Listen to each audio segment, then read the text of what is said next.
دوسری بات جو عموماً ہمارے ہاں جو اعتراض بڑا کیا جا رہا ہے، جیسا کہ میں نے بتایا کہ یہ مس مینجمنٹ ہے، اس کو اللہ کا عذاب نہیں کہا جا سکتا۔ اس پر لوگ بہت زیادہ علماء حضرات پر طعن کرتے ہیں، اور ابھی ان دنوں میں ہم نے بہت زیادہ سنا ہے، پڑھا ہے کہ اس کے بہت زیادہ پروپیگنڈا کیا جا رہا ہے کہ دیکھیں جی یہ تو مس مینجمنٹ تھی، اس کو اللہ کا عذاب کیوں بنا دیا؟ یعنی وہ اللہ کا عذاب ماننے کو تیار ہی نہیں ہے۔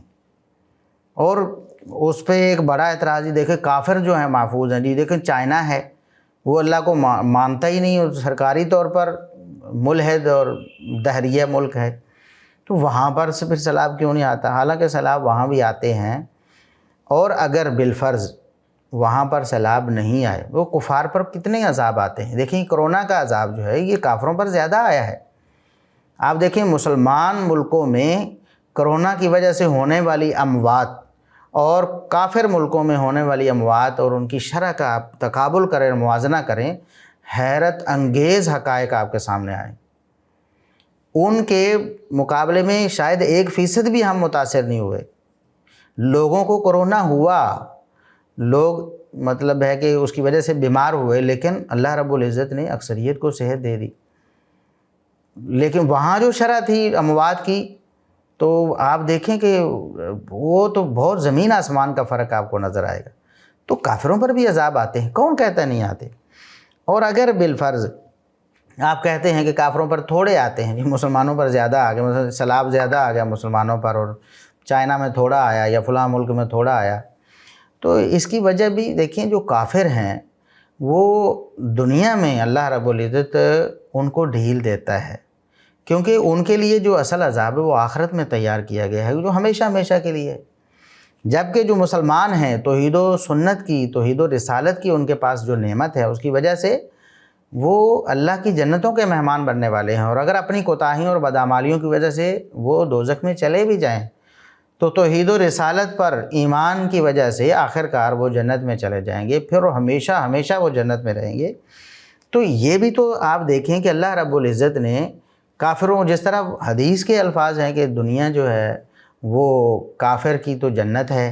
اور مومن کے لیے گویا کہ وہ قید خانہ ہے،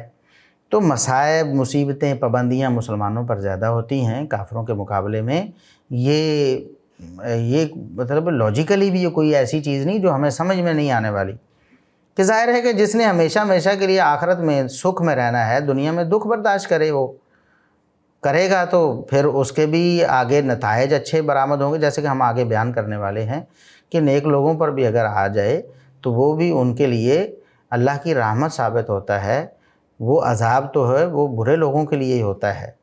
اس عذاب میں اللہ اپنی رحمت کر دیتا ہے ان لوگوں پر جو نیک ہوتے ہیں، اس کے نتائج ان کے لیے اچھے ہو جاتے ہیں۔ اسی طرح یہ جو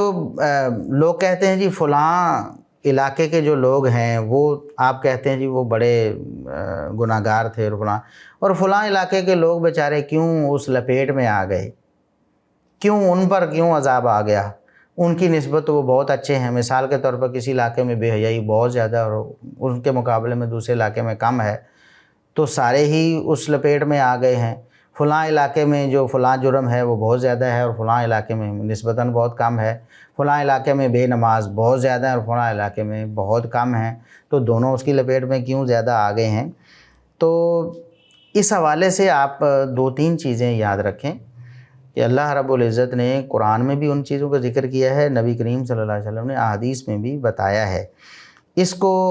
قرآن کریم کی اس آیت کے تناظر میں دیکھنا کہ لا تزر وازرۃ وزر اخری، کہ ایک جان جو ہے وہ دوسرے کے بوجھ نہیں اٹھا سکتی، یعنی اللہ رب العزت ایک کا جرم جو ہے کسی پر ڈال کر اس کو سزا نہیں دیتا، یہ بالکل ٹھیک ہے۔ لیکن اس سینیریو میں اس آیت کو پیش کر کے دیگر آیات کا جس طرح ہم نے پیش کی ہیں ان کا انکار کر دینا یا اشکال کھڑا کرنا یا سوال کھڑا کرنا، یہ درست نہیں ہے۔ 2-3 وجوہات ہو سکتی ہیں۔ نیک لوگ جو آپ جن کو سمجھ رہے ہیں کہ یہ نیک ہیں دوسروں کے مقابلے میں، تو ان پر بھی عذاب کیوں آ گیا، وہ بھی اس لپیٹ میں کیوں آ گئے ہیں؟ تو سب سے پہلی بات تو یہ ہے کہ اللہ رب العزت نے قرآن کریم میں بہت واضح طور پر، اور نبی کریم صلی اللہ علیہ وسلم نے احادیث میں بہت دو ٹوک انداز میں یہ فرمایا ہے کہ جو لوگ مجرم ہیں، جرم کر رہے ہیں، جب عذاب آتا ہے وہ تو اس میں مبتلا ہوتے ہی ہوتے ہیں، لیکن اس جرم سے بچے رہنے والے لوگ بھی اس میں مبتلا ہو سکتے ہیں، اور اس کی وجہ بھی ان کا اللہ رب العزت کے حکم کو ماننے میں کوتاہی کرنا ہے۔ یعنی جو اس جرم میں آپ کو نظر نہیں آ رہے، وہ بھی دوسرے جرم میں مبتلا ہے، جس کی وجہ سے وہ بھی اس لپیٹ میں آ گئے، اور آپ اسی اینگل سے دیکھ رہے ہیں، دوسرے اینگل سے نہیں دیکھ رہے۔ جیسا کہ سورہ انفال کی آیت نمبر 25 میں اللہ رب العزت نے ارشاد فرمایا وَاتَّقُوا فِتْنَةً لَا تُصِيبَنَّ الَّذِينَ ظَلَمُوا مِنْكُمْ خَاصَّةً، اس عذاب سے ڈر جاؤ، اس فتنے اور آزمائش سے ڈر جاؤ کہ صرف ظالم لوگوں کو اپنی لپیٹ میں نہیں لے گی، یعنی اس میں دوسرے لوگ بھی جو نیک ہیں، جو نمازیں پڑھنے والے، جو روزے رکھنے والے، جو حج کرنے والے، جو صدقہ و خیرات کرنے والے، وہ بھی اس کی لپیٹ میں آ جائیں گے۔ کیوں آ جائیں گے؟ اس کی اگر تفسیر آپ نے پڑھنی ہے اور اس کی تشریح دیکھنی ہے تو نبی کریم صلی اللہ علیہ وسلم کی حدیث صحیح بخاری میں 2493 نمبر ہے۔ نبی کریم صلی اللہ علیہ وسلم نے فرمایا کہ دنیا میں کچھ لوگ اللہ رب العزت کی حدود کو پامال کرتے ہیں، اور کچھ لوگ اللہ رب العزت کی حدود کی پابندی کرتے ہیں، لیکن پھر بھی بس اوقات ایسے ہوتا ہے کہ دونوں ہی ڈوب جاتے ہیں، دونوں ہی ہلاک برباد ہوتے ہیں، دونوں اللہ کے عذاب میں مبتلا ہوتے ہیں۔ اس کی وجہ کیا ہوتی ہے؟ اس کی وجہ یہ ہوتی ہے کہ جو لوگ اللہ کی حدود کی پابندی کر رہے ہیں وہ پامال کرنے والوں کو روکتے نہیں ہیں۔ یہ بھی اللہ کا حکم تھا کہ آپ نے امر بالمعروف کرنا ہے، نہی عن المنکر کرنا ہے، لوگوں کو گناہوں سے روکنا ہے، لوگوں کو اللہ رب العزت کی طرف لے کے آنا ہے۔ اب میں اپنی نمازیں تو پڑھ رہا ہوں، اپنے روزے رکھ رہا ہوں، اپنے حج کر رہا ہوں، اپنی طرف سے صدقہ و خیرات کر رہا ہوں، اور میں سمجھ رہا ہوں باقی دنیا جائے بھاڑ میں، میں اپنے کام سے کام رکھتا ہوں، تو اللہ رب العزت کو یہ چیز بھی ناراض کرتی ہے۔ رسول اللہ صلی اللہ علیہ وسلم نے اس کی مثال دی، فرمایا کہ ایک کشتی کی مثال لیں جس کے دو پورشن ہوں، ڈبل سٹوری، جیسے بحری جہاز ہے۔ تو اب جو لوگ گناہوں کو دیکھتے ہیں لیکن ان گناہوں کو روکنے کی کوشش نہیں کرتے، وہ کیسے عذاب میں مبتلا ہوتے ہیں، اس مثال سے سمجھیں۔ فرمایا کہ دو پورشن اگر ہوں، اب نیچے والے اگر یہ کوشش کرتے ہیں کہ ہمیں پانی لینے کے لیے اوپر جانا پڑتا ہے، ٹینکی اوپر بنی ہوئی ہے، پانی جو صاف پینے کا ہے جو رکھا ہوا ہے بحری جہاز میں وہ اوپر ہے، وہ کہتے ہیں کہ ہم نے اوپر ضرور جانا ہے، ہم نیچے ہی سوراخ کر کے پانی نکال لیتے ہیں سمندر سے استعمال کے لیے۔ تو اگر اوپر والے لوگ ان کا ہاتھ نہیں روکیں گے، ان کا ہاتھ پکڑیں گے نہیں، آ کر ان کو نہیں ڈرائیں گے کہ اللہ کے بندو یہ کیا غضب کرنے لگے ہو، اگر کشتی میں سوراخ کرو گے تو کشتی ڈوب جائے گی، اگر ان کا ہاتھ نہیں روکیں گے تو صرف نیچے والے جو نچلے پورشن والے جو اس میں سوراخ کر رہے ہیں صرف وہ نہیں ڈوبیں گے بلکہ اوپر والے بھی ڈوب جائیں۔ تو اس چیز کو دیکھیں، جرم کرنے والے بظاہر ہمیں وہ لوگ نظر آتے ہیں جو نیچے ہیں اور وہ کشتی میں سوراخ کر رہے ہیں، لیکن ڈوبنے والے اوپر میں بھی برابر کے شریک ہیں ڈوبنے میں۔ کیوں؟ اس لیے کہ وہ روک نہیں رہے، وہ روک سکتے ہیں، ان کا جا کر ہاتھ پکڑیں کہ خبردار یہ کام نہ کریں۔ تو یہ دنیا کی مثال ہے، اگر نیک لوگ برے لوگوں کو نیکی کا حکم نہیں دیں گے اور ان کو برائی سے روکیں گے نہیں، تو یہ ان کے ڈوبنے کے لیے اور ان کے عذاب میں مبتلا ہونے کے لیے کافی وجہ ہے، اور اس میں وہ برابر کے شریک ہونے کے لیے یہ وجہ کافی ہے کہ انہوں نے اپنے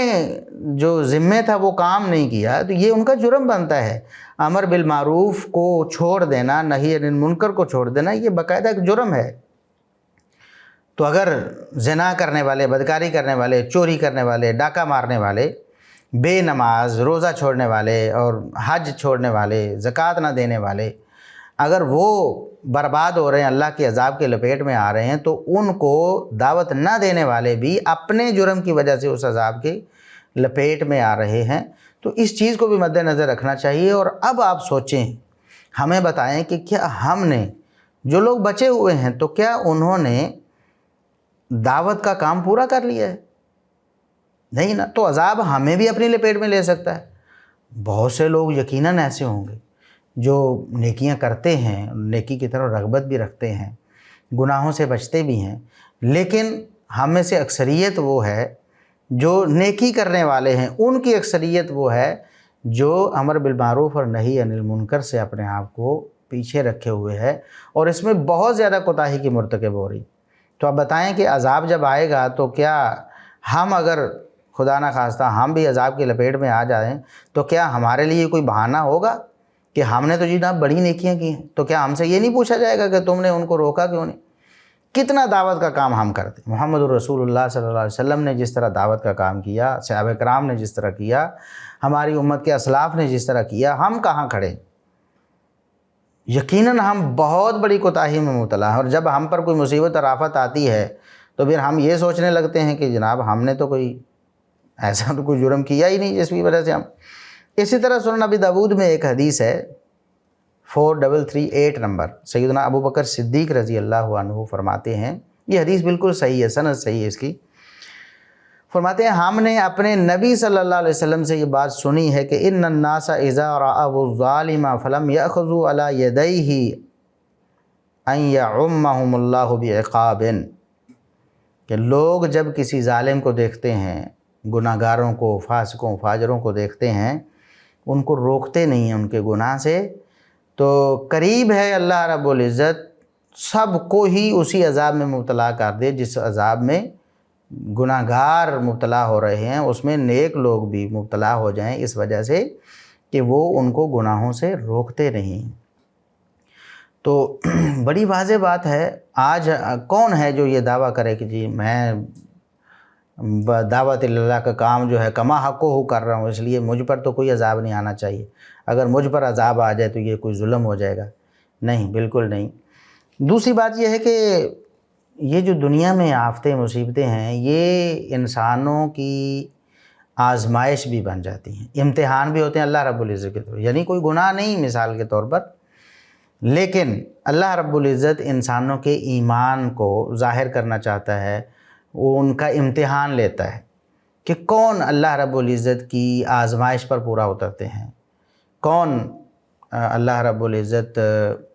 کے احکامات پر مصیبت میں بھی عمل کر کے دکھاتے ہیں۔ اب دیکھیں محمد الرسول اللہ صلی اللہ علیہ وسلم پر مصیبتیں نہیں آئیں کیا؟ آپ نے دکھ نہیں اٹھائے کیا؟ آپ پر کتنی آزمائشیں آئیں؟ دیگر انبیاء پر دیکھیں، قتل تک کر دیا گیا، انبیاء کو قتل تک کر، جان سے چلے گئے، انبیاء شہید ہو گئے، اسی طرح صحابہ کرام شہید ہو گئے، تو کیوں ان پر یہ مصیبتیں آئیں جو بظاہر ہمیں لگ رہا ہے نقصان ہے؟ تو بظاہر اتنے بڑے بڑے نقصان ہو گئے، کیوں ہو گئے؟ اللہ رب العزت فرماتے ہیں سورہ عنکبوت کے آغاز میں، حسب الناس ان یترکوا ان یقولوا آمنا وهم لا یفتنون، کیا لوگوں نے یہ سمجھ لیا ہے کہ ہم صرف لا الہ الا اللہ کہہ دیں، کلمہ پڑھ لیں، ایمان کا اقرار کر لیں تو بس کافی ہو جائے گا، ان کو آزمایا نہیں جائے گا؟ اللہ رب العزت ان کی پرکھ نہیں کرے گا، ان کو آزمائش میں نہیں ڈالے گا۔ وَلَقَدْ فَتَنَّا الَّذِينَ مِن قَبْلِهِمْ، اللہ رب العزت فرماتے ہیں ہم تو پہلوں کو بھی آزماتے رہے،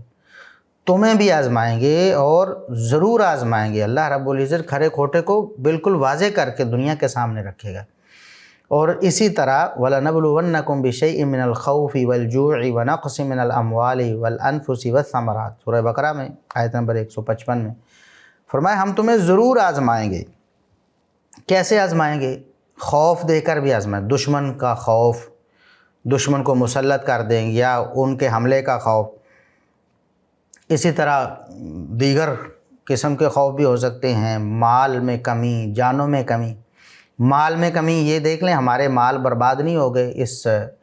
آفت اور مصیبت میں، بہت سے نیک لوگوں کے اموال بھی برباد ہو گئے، تو اللہ رب العزت فرماتا ہے ان کے لیے، نیک لوگوں کے لیے آزمائش بن جائیں گے، ان کے ایمان کا امتحان بن جائیں گے، وہ اس پر صبر شکر کریں گے تو کامیاب ہو جائیں گے۔ اسی طرح جان میں بھی اللہ رب العزت فرماتے ہیں میں کمی دے کر ہم آزمائیں گے۔ لوگ مر جاتے ہیں زلزلوں میں، سیلابوں میں، آفتوں میں، بیماریوں میں، وباؤں میں، حادثات میں، تو اللہ رب العزت آزما بھی لیتا ہے، عذاب بھی ہو سکتا ہے، آزمائش بھی ہو سکتی ہے۔ اور اس کے ساتھ ساتھ تیسری صورت، اللہ رب العزت کسی کے درجات کو بلند کرنا چاہتے ہیں، اعمال اتنے زیادہ نہیں ہیں، اللہ رب العزت راضی ہے اور اس کو اعلیٰ درجہ دینا چاہتا ہے، تو اللہ رب العزت اس کو مصیبتیں اور اس طرح کی چیزیں جو نقصان ہے اس میں مبتلا کر دیتا ہے،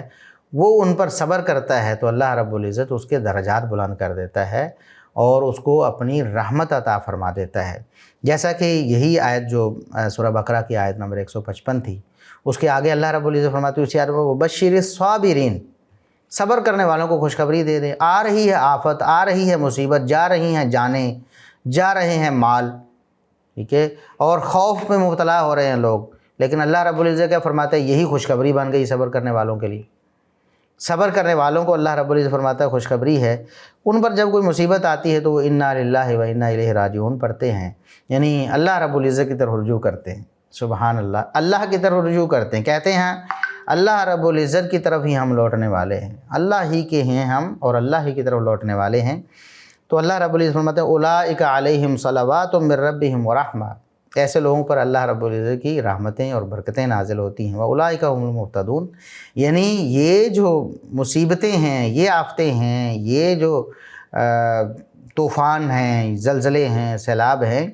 کچھ لوگوں کے لیے اللہ رب العزت کے ہاں درجات کی بلندی کا سبب بن جاتے ہیں. تو یہ اللہ کی حکمتیں ہیں جن کو چیلنج نہیں کیا جا سکتا. میں نے پہلے بتا چکا، اللہ سے نہیں پوچھا جا سکتا فلاں علاقہ کیوں تباہ ہو گیا، وہ تو بڑے نمازی تھے.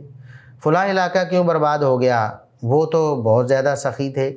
فلاں کا یہ جرم تو اتنا نہیں تھا، وہ کیوں ہو گیا. تو حکمتیں اللہ رب العزت ہی جانتا ہے. تو کئی توجیحات اور کئی پہلو ہو سکتے ہیں، جیسا کہ رسول اللہ صلی اللہ علیہ وسلم نے بھی فرمایا. سیدنا ابو سعید خدری اور سیدنا ابو ہریرہ رضی اللہ عنہ دونوں بیان کرتے ہیں، نبی کریم صلی اللہ علیہ وسلم نے فرمایا کہ ما یصیب المسلم من نصب ولا وصب ولا ہم ولا حزن ولا اذن ولا غم، مسلمان کو کوئی مصیبت، کوئی دکھ، کوئی پریشانی، کوئی غم، کچھ بھی لاحق ہوتا ہے، اس طرح کا کوئی ٹینشن ہوتی ہے اس کو، بڑی سے بڑی اور چھوٹی سے چھوٹی، حتیٰ کہ ایک کانٹا بھی اس کو چبھتا ہے، اس کے پاؤں میں کانٹا بھی چبھے تو اللہ رب العزت کفر اللہ بہا من خطایا، اللہ رب العزت اس کی وجہ سے اس کے گناہوں کو معاف کر دیتے.